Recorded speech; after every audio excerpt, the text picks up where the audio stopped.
আসসালামু আলাইকুম গায়েস, আপনারা কেমন আছেন? আলহামদুলিল্লাহ ভালো আছি গায়েস। আজকে আমি চলে আসলাম আমার নতুন আরেকটি ভিডিও নিয়ে গায়েস। আপনারা দেখতেছেন আমার অ্যাকুয়ারিয়ামে পানিটি অনেক সুন্দর পরিষ্কার, কারণ আমি একটু আগে অ্যাকুয়ারিয়ামের পানিটি পরিষ্কার করে দিয়ে নতুন পানি দিয়ে দিচ্ছি এবং খুব সুন্দর লাগতেছে নতুন পানির কারণে মাছদের। দেখেন আমার গোল্ডেন ফিশ সাঁতারের কাছ মানে সুইমিং করতেছে, ব্ল্যাক ফিশ সুইমিং করতেছে।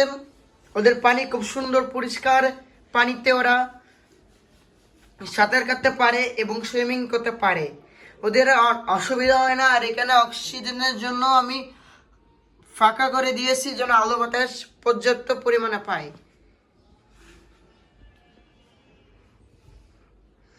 দেখছেন ওরা কি সুন্দর করে সাঁতার কাটতেছে, আর ওরা কত খুশি যে নতুন পানি পেয়েছে। মাছ যত বেশি বেশি নতুন পানি পাবে ওরা আরো খুশি হবে, কারণ ওরা নতুন পানিতে বসবাস করতে চায়। ওরা ময়লা পানিতে কোনো সময় বসবাস করবে না। আপনারা একটা জিনিস খেয়াল করে দেখবেন, মাছের পানি দীর্ঘকাল ময়লা হয়ে থাকলে ওরা অসুস্থ হয়ে পড়ে। আলহামদুলিল্লাহ আমার এই কয়টা মাছ আলহামদুলিল্লাহ বেঁচে আছে।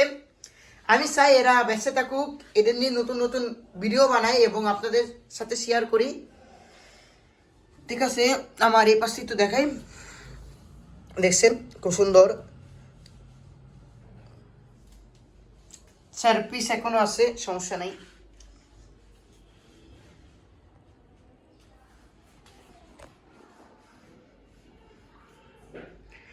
দেখেন পাথর দিছি, একটা পোস্টার আছে, আর পানি এতটুক দিছি।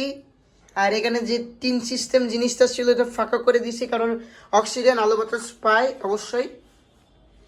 ওকে, আসসালামু আলাইকুম গাইস। এই ভিডিওটা ভালো লাগলে লাইক, কমেন্ট ও শেয়ার ও সাবস্ক্রাইব করবেন এবং পাশে থাকা বেল বাটন থেকে ক্লিক করবেন। আল্লাহ হাফেজ, আসসালামু আলাইকুম।